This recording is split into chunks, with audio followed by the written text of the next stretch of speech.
guys, welcome to my YouTube channel. I am Prince and today I will discuss about the hemolytic anemia. So without wasting our time, let's start the video. तो इस hemolytic anemia में पहले हमें ये पता होना चाहिए anaemia होता क्या है। तो ये अनीमिया एक ऐसी क्लिनिकल कंडीशन है जिसके अंदर जो आरबीसी का नंबर है वो 4 मिलियन पर माइक्रोलीटर से कम हो जाए या फिर जो हीमोग्लोबिन है उसका कंटेंट 12 ग्राम पर डेसीलीटर से कम हो जाए या फिर दोनों हो जाए तो हमारा अनीमिया कहलाता है। तो वो जो कंडीशन है वो हमारी क्या कहलाती है, अनीमिया कहलाती है। तो अगर मैं इसकी डेफिनेशन की अनीमिया की डेफिनेशन की बात करूं तो anaemia is a clinical condition characterized by the reduction in the number of RBC less than 4 million per microliter or their content of hemoglobin less than 12 gram per deciliter or both. So इसको हम क्या बोलते हैं, anaemia बोलते हैं। और haemolytic anaemia, lytic मतलब होता है टूटना, destruction. So due to excessive destruction of RBC हमारा क्या होता है, हीमोलाइटिक अनीमिया। अनीमिया बहुत तरीके के होते हैं, आयरन डेफिशिएंसी अनीमिया बहुत तरीके के होते हैं। उसमें से हम क्या इस वीडियो में डिस्कस करेंगे, हम हीमोलाइटिक अनीमिया के बारे में डिस्कस करेंगे। हीमोलाइटिक अनीमिया किसकी वजह से, इसका कारण क्या होता है, due to excessive destruction of RBC. ये किसकी वजह से होता है, due to excessive destruction of RBC.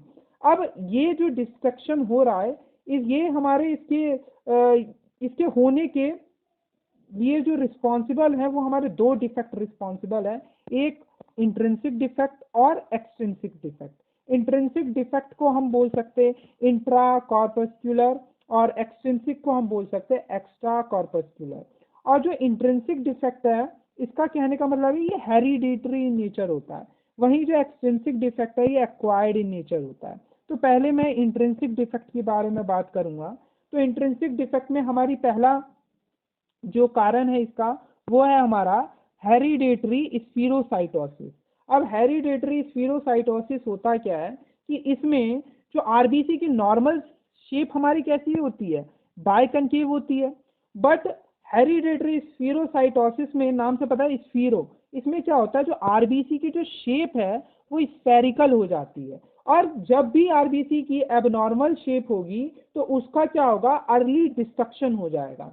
तो इसके केस में भी आरबीसी की शेप अगर स्फेरिकल हो गई, नॉर्मल बाइकनकेव होती है बट एबनॉर्मल स्फेरिकल शेप की हो गई, तो इस कंडीशन में जो अर्ली डिस्ट्रक्शन हो जाता है आरबीसी का, तो अर्ली डिस्ट्रक्शन होगा आरबीसी का तो क्या हो जाएगा, haemolytic anaemia.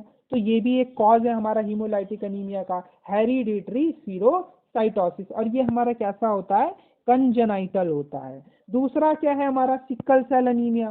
Sickle cell anaemia में पता है जो आरबीसी की शेप है वो सिकल शेप्ड हो जाती है। सिकल शेप्ड क्या होती है, एक तरीके से हसुआ होता है ना जो घास काटने के लिए यूज होता है, तो वो जो शेप है उसको हम बोलते हैं सिकल शेप। तो सिकल शेप्ड अनीमिया में भी आरबीसी की शेप जो है एबनॉर्मल हो जाती है, उसका अर्ली डिस्ट्रक्शन हो जाएगा और वो हमारा हीमोलाइटिक अनीमिया कॉज कर देगा।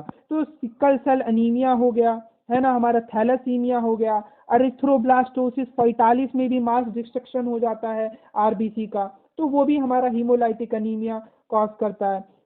और एक और चीज, ग्लूकोज 6 फॉस्फेट डिहाइड्रोजिनेज की भी अगर डेफिशिएंसी हो जाए, इस ग्लूकोज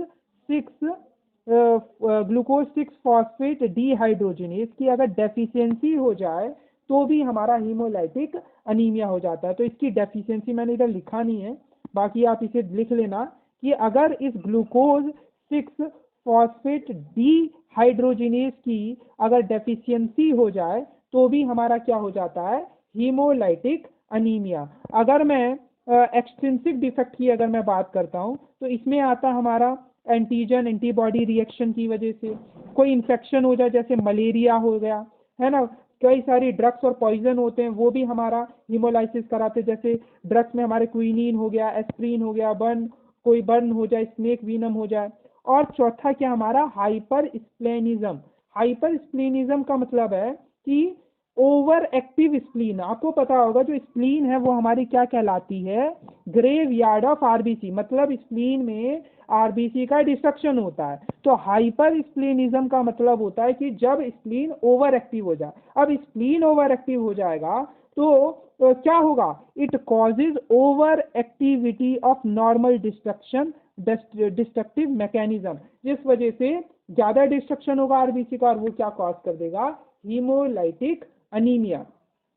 तो एक बार मैं फिर से समराइज कर देता हूँ। तो हीमोलाइटिक अनीमिया हमने देखा, हीमोलाइटिक अनीमिया किस वजह से होता है, due to excessive destruction of RBC. इसमें इंट्रिंसिक डिफेक्ट है, एक्सट्रिंसिक डिफेक्ट है। Intrinsic defect hereditary in nature होता है, वहीं जो एक्सट्रिंसिक डिफेक्ट है वो एक्वायर्ड इन नेचर होता है। इंट्रिंसिक डिफेक्ट में हमने देखा हेरिडिटरी स्फीरोसाइटोसिस, जो कि कंजेनाइटल होता है, आरबीसी का शेप स्फेरिकल हो जाता है, इस वजह से अर्ली डिस्ट्रक्शन होता है। सिकल शेप अनीमिया हो गया, थैलेसीमिया हो गया, एरिथ्रोब्लास्टोसिस फैटालिस के केस में भी डिस्ट्रक्शन होता है आरबीसी का। और अगर ग्लूकोज 6 फॉस्फेट डीहाइड्रोजिनेज की डेफिशिएंसी हो जाए तो इससे भी हमारा क्या होता है, इससे भी हमारा जो है तुम्हारा हीमोलाइटिक अनीमिया होता है।